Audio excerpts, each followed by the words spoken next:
All right, so the topic is Brian Stelter. Who's Brian Stelter? We know Brian Stelter from CNN. He's a journalist, but he is also the chief media correspondent and anchor of Reliable Source.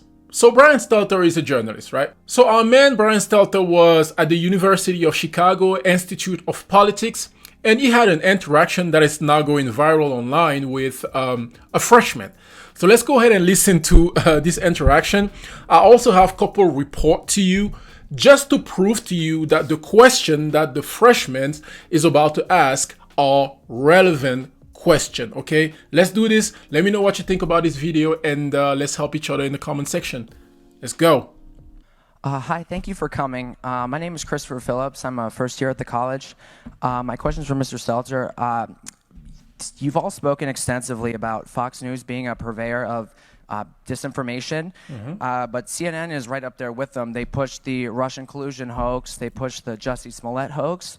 They smeared Justice Kavanaugh as a rapist, and they also smeared Nick Sandman as a white supremacist. And yes, they dismissed the Hunter Biden laptop affair as pure Russian disinformation. Yep. With mainstream corporate journalists becoming little more than apologists and cheerleaders for the regime, is it time to finally declare that the canon of journalistic ethics is dead or no longer operative? All the mistakes of the mainstream media, and CNN in particular, seem to magically all go in one direction. Are we expected to believe that this is all just some sort of random coincidence, or is there something else behind it? Very good question. Is this just a coincidence or something else is happening? Listen to our man Brian Stelter from CNN answer. Too bad, it's time for lunch. You have 30 seconds. No, I mean, there's a clock that says 30 seconds, but I think my honest answer to you, and I'll come over and talk in more detail after this. He said his honest answer. Honest answer.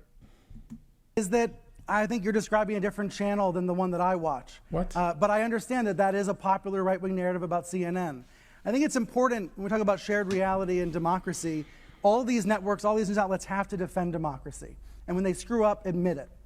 But when Benjamin Hall, the Fox correspondent, was wounded in Ukraine, the news crews at CNN and the New York Times stopped what they were doing, and they tried to help. They tried to help him get out of the country. They tried to find the dead crew members. That's what news outlets do. That's how they actually do work together, to your question about sharing those kinds of connections and trust. We don't talk about it enough, though. We don't share that reality about how that happens. And with regards to the regime, I think you mean President Biden. The last time I spoke with a Biden aide, we yelled at each other. Nobody That's cared. the reality of the news business that people don't see, that people don't hear. They imagine that it's a situation that it simply is not.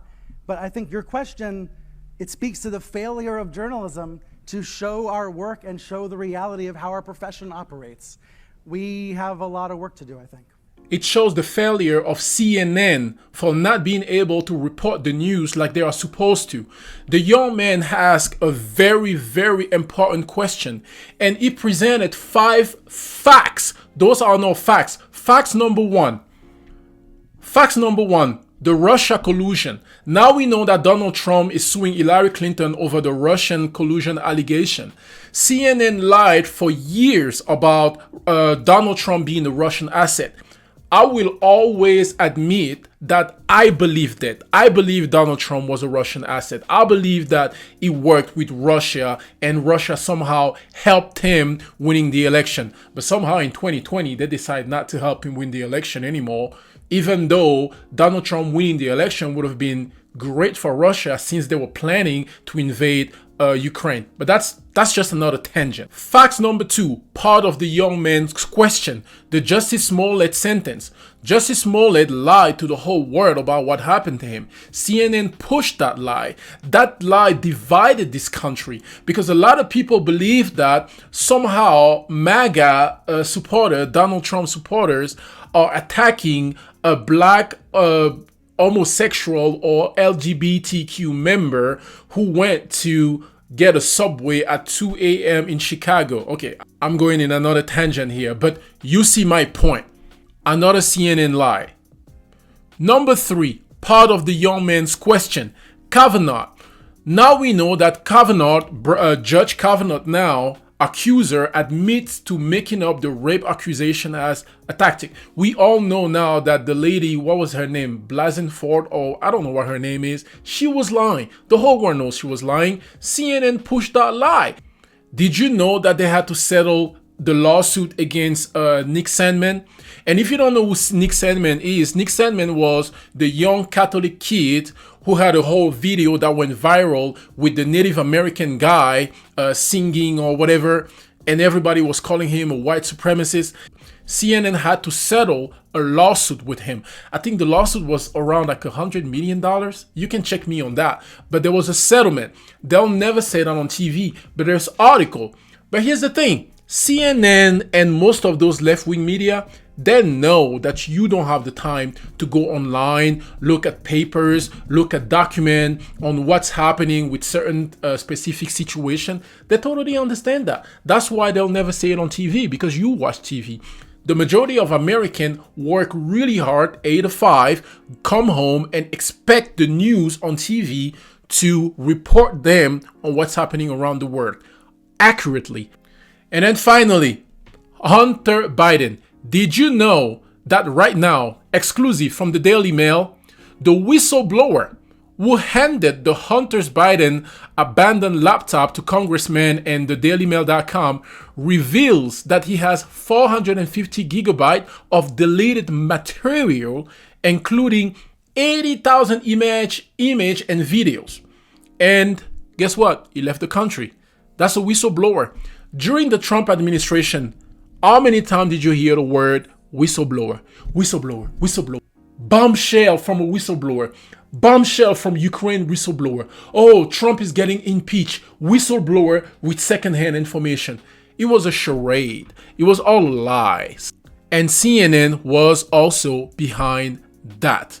But we have a very important whistleblower right here. Do you think CNN is going to tell you about the whistleblower in the Hunter Biden situation? Of course they're not going to tell you that. Why would they?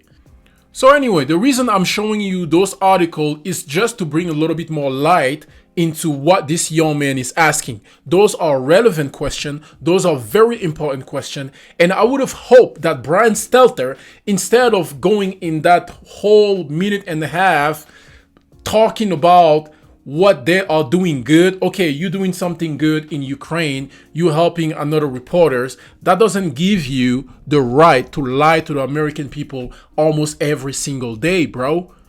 That doesn't give you the right. But I thought this video here was a great way to show you how these people who knows, they know they're lying. They know that some people know they're lying, but they'll lie anyway. I just thought it was funny how Brian Stelter was not able to give a correct answer to a freshman's question.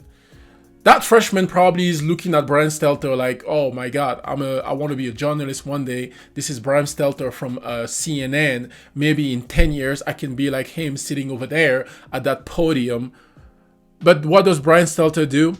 Spend a whole minute giving an answer that has nothing to do with what the young man's question was about. Anyway, let me know what you think about this video, and God bless you. See you on the next one. Psh.